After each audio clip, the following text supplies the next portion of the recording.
Hello friends, welcome to my YouTube channel Wikipedia. आज की video में आपका बहुत बहुत स्वागत है। आज की वीडियो और आज का व्लॉग में हम आपको दिखाएंगे कि आज हमने क्या करा। सबसे पहले सुबह उठ के हमने अपने करी लॉन की ट्रिमिंग। तो आप जो मेरे हाथ में डिवाइस देख रहे हैं, ये लॉन ट्रिमर है, हैंड हेल्ड लॉन ट्रिमर। और इसमें एक प्लास्टिक की क्लिप रहती है जो बहुत तेज़ी से घूमती है और घास की करती है वो कटाई। तो लॉन ट्रिमिंग करने के बाद हम निकल पड़े थे अपने सफ़र पे। तो ये जो फ्रंट लॉन है, इसे ट्रिम करने में मुझे लगते हैं अराउंड 10 से 15 मिनट। 10 से 15 मिनट में पूरी लॉन की ट्रिमिंग हो जाती है। और आजकल हो रही है बहुत ज़्यादा गर्मी, तो जो घास है वो उतनी ग्रीन नहीं है, वो थोड़ी सूख गई है। तो दोस्तों, ये करने के बाद हम पहुंच गए बाला मुरुगन टेम्पल, जो कि हमारे घर से है करीब 10 मिनट की ड्राइव पर। और हम आए, यहाँ पर पहुँचे अराउंड 12 o'clock, जिस टाइम पे टेम्पल तो बंद हो गया था। लेकिन हमारा मेन मकसद यहाँ पे टेम्पल विज़िट करने का नहीं था। टेम्पल विज़िट जो हम करते हैं वो शाम के टाइम करते हैं जब पूजा आरती होती है। लेकिन यहाँ पे हम स्पेशली आए इन मेहमानों से मिलने के लिए। जी हाँ, आप देख सकते हैं कि यहाँ पर बहुत ही सुंदर पीकॉक्स रखे हुए हैं, मोर हैं यहाँ पर, मोरनी। और क्योंकि ये बाला मुरुगन की सवारी माना जाता है मोर को, तो इनकी यहाँ पर बहुत मान्यता है, इस वजह से इन्हें यहाँ पे रखा गया है। दोस्तों, इस टेम्पल से पहले मैंने कभी ऐसे रंग बिरंगे मोर नहीं देखे थे। मतलब अपनी तरफ तो एक नॉर्मल जैसे ये वाला मोर है ऐसा दिखता है ना, तो वाइट मोर, फिर वाइट और मिक्स कलर मोर मैंने तो पहले नहीं देखा था। ये मैंने यहीं पर, जब मैं इस टेम्पल में आने लगा, तभी मैंने ऐसे कलरफुल मोर अपनी लाइफ में पहले देखे। और देखिए, हमारी माता जी और हमारी सिस्टर मोर को देखने का लुत्फ़ उठाते हुए।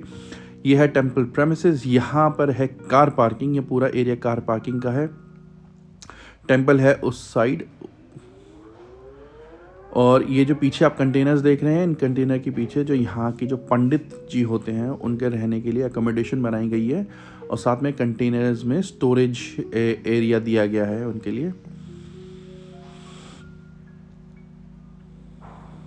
और हमारी माताजी हमें मोर के ऊपर ज्ञान देते हुए, जैसे कि आप देख सकते हैं कि वो हमें ज्ञान दे रही हैं, हम मोर के बारे में बताते हुए। और ये जो आप सामने पेड़ देख रहे हैं दोस्तों, ये है रुद्राक्ष का पेड़। जी हाँ, रुद्राक्ष जो हम पहनते हैं गले में, भगवान शिव का, जिसे आंसू कहा गया है। तो ये रुद्राक्ष लगी हुई है दोस्तों। तो फ्रेंड्स, मैं बताना चाहता हूँ कि जो सिस्टमैटिक तरीके से साउथ इंडियन टेम्पल्स बनाए जाते हैं, उस सिस्टमैटिक तरीके से हमारे नॉर्थ इंडिया में नहीं बनाया गया। क्योंकि जितने टेम्पल्स थे वो इन्वेजन के टाइम पे, जितने इन्वेडर्स आए, उन्होंने सारे टेम्पल, हमारी जो सभ्यता थी, जो साइंटिफिक सभ्यता थी, उसको डिस्ट्रॉय कर दिया। और उन्होंने जो हमारे साइंस की तरीके से बनाए जाने वाले टेम्पल थे, उन्हें तोड़ के उन्होंने ऐसे ही टेम्पल बना दिए और हमारी साइंटिफिक अप्रोच को उन्होंने बिलीफ सिस्टम में कन्वर्ट कर दिया। तो नॉर्थ में जितने भी आप टेम्पल्स देखेंगे, उनको बनाने का कोई साइंस नहीं देखा मैंने। लेकिन अगर आप कंपैरिजन टू देखेंगे साउथ इंडियन टेम्पल्स, उनको बनाने के पीछे बहुत ही ज़बरदस्त साइंस फैक्टर है। उसका एंट्रेंस से लेके उसका एग्जिट तक, उसके सराउंडिंग से लेके हर चीज़ वेल प्लान्ड होती है, वेल साइंटिफिक अप्रोच के साथ बनाई हुई होती है। क्योंकि जो सदर्न इंडिया था हमारा, वो इतना ज़्यादा अफेक्टेड नहीं हुआ था इन्वेजन्स की वजह से। नॉर्थ इंडिया में ही ज़्यादा इन्वेजन्स को रोका गया और वहीं तक उसे सीमित रखा गया। तो साउथ इंडियंस टेम्पल्स फिर भी बच गए और उनकी सभ्यता अभी भी जीवित है, जो हमारे लिए बड़ी गर्व की बात होनी चाहिए। इसमें कोई नॉर्थ साउथ की बात नहीं है, इसमें सनातन की सभ्यता की बात है। सनातन सभ्यता जीवित रहनी चाहिए, चाहे कहीं पे भी रहे।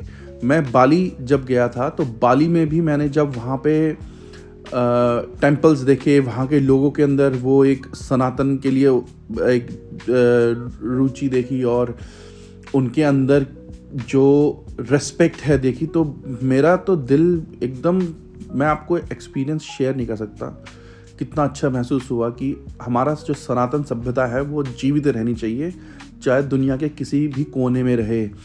नॉर्थ इंडिया में हम अभी भी बहुत ज़्यादा ये जो ग्रीडीनेस है और अनसाइंटिफिक अप्रोच है, उसकी वजह से हम ग्रसित हो गए हैं।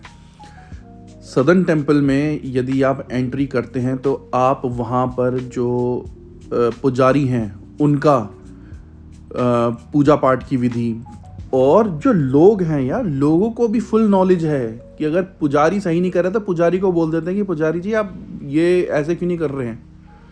इतनी नॉलेज है यार वहाँ के लोगों को। तो हमारे लिए ये एक बहुत गर्व की बात है यार। इसमें कोई भी ये नहीं करना चाहिए हमें कि यार ये नॉर्थ है या साउथ है। हमें ये देखना चाहिए कि हम यहाँ पे क्या सीख ले रहे हैं इन लोगों, मतलब हमारा कल्चर है ये, उनका क्या कल्चर या इसका कल्चर की बात नहीं है, ये सनातन कल्चर है। इसमें प्राउड फील करना चाहिए। और मुझे बहुत प्राउड फील होता है जब मैं इन टेम्पल्स में आता हूँ और देखता हूँ कि किस तरीके से यहाँ पर हमारी सभ्यता को इन्होंने जीवित रखा गया है। हमारे रूट्स हैं, यही तो हमारे रूट्स हैं, है ना। रूट्स रहने चाहिए चाहे कहीं पे भी रहें। तो यहाँ पर इन्होंने जो टेम्पल की जो समिति है, उन्होंने यहाँ पर इनके खाने का हर चीज़ का इंतज़ाम करा गया है और यहाँ पर सख्त निर्देश दिए गए हैं लोगों को कि जब भी आप टेम्पल में आएँ तो इनको कुछ भी मत डालें। और हमें मिला एक मोर पंख, तो वो बाहर पड़ा, उड़ रहा था, तो हमने उठा लिया और माता जी के साथ करी थोड़ी सी कॉमेडी।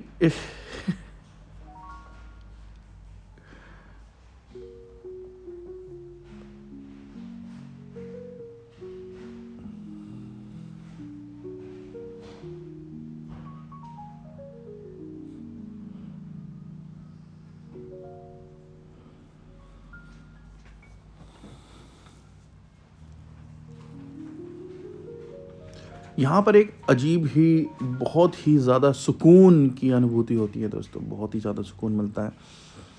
टेम्पल प्रेमिसेस, तो आप किसी भी टेम्पल में जाएंगे तो आपको ये अनुभूति ज़रूर होगी। लेकिन यहाँ पर ये जो मोर हैं, मोर की मुझे लगता है कि जो इनकी जो एनर्जी होती है, एनर्जी बहुत डिफरेंट लेवल की होती है। हर जानवर जो होता है वो एक प्योर एनर्जी एमिट करता है, बट इनके साथ तो कुछ ज़्यादा ही आपको महसूस होगा।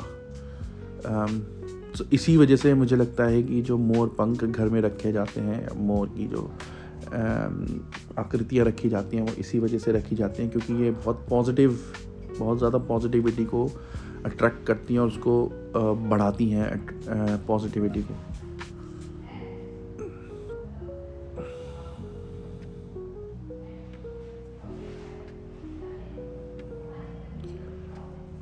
तो देखिए दोस्तों किस तरीके से मोर की ये जो पंखुड़ियाँ हैं किस तरह से हवा के साथ लहरा रही हैं।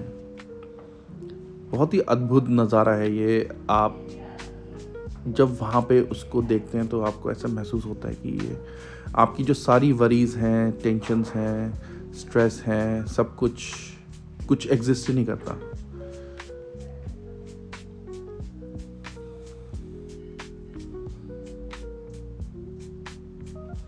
और दूसरी बात यह है दोस्तों, यहाँ की जो हवा है वो बहुत प्योर है। मैं अभी न्यूज़ में देख रहा था दिल्ली में जो एयर पोल्यूशन है वो बहुत ज़्यादा बढ़ता जा रहा है और इतना बढ़ गया है, उसके बावजूद भी वहाँ पे कुछ नहीं किया जा रहा है। इस मामले में मैं अपने आप को थोड़ा लकी मानता हूँ कि मैं इस काबिल हो पाया कि अपनी मम्मी को वहाँ से निकाल के यहाँ पे ले आया, क्योंकि वहाँ पर जब मेरी मम्मी वहाँ पर थी तो उनकी तबीयत बहुत ख़राब रहती थी, और जब से वो ऑस्ट्रेलिया आई हैं उनकी तबीयत में बहुत ज़्यादा सुधार आ गया है।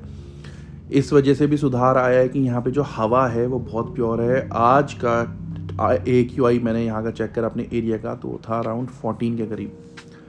14 AQI था दोस्तों, 14। और वो भी मुझे लगता है कि जो रीडिंग होगी वो रोड के पास की होगी, जहाँ पे व्हीकल्स वगैरह थे हैं थोड़ा, नहीं तो घर के आसपास तो उससे भी कम होगा AQI। और दिल्ली में तो 300 से नीचे कहीं AQI नहीं है। दोस्तों मैं आपको बताऊं कि अगर इतना AQI यहाँ पर हो गया तो यहाँ पर लोग खुद गाड़ियाँ चलानी बंद कर देंगे, गवर्नमेंट की वेट नहीं करेंगे। ये डिफरेंस होता है कि जब आप एक डेवलप्ड कंट्री में होते हो। डेवलप्ड कंट्री इसलिए डेवलप नहीं है कि वहाँ पे सुख सुविधाएं बहुत हैं, वहाँ के लॉज हैं, वहाँ वो डेवलप्ड इसलिए है कि वहाँ के जो लोग हैं रहने वाले, उनकी जो मानसिकता है वो बहुत डेवलप्ड है। वो किसी का वेट नहीं करते कि कोई आएगा तो करेगा, वो खुद करते हैं। और इसी वजह से हर चीज़ यहाँ पे सिस्टमेटिक चलती है, क्योंकि लोग उसे फॉलो करके सिस्टमेटिक चलाते हैं। तो मुझे लगता है कि गवर्नमेंट को दोष देना या किसी और को दोष देने से अच्छा है कि हम अपने ऊपर काम करें और अपने आप एक्शन लें। आप एक आदमी के एक्शन से इतना फ़र्क पड़ता है दोस्तों, बहुत ज़्यादा फ़र्क पड़ता है। तो ये ना सोचें कि यार हमारे करने से क्या होगा, हम करेंगे तभी कुछ होगा। तो फ्रेंड्स, ये थी आज की वीडियो। आपको कैसी लगी हमें कमेंट सेक्शन में ज़रूर बताएं। आपका दिन अच्छा हो।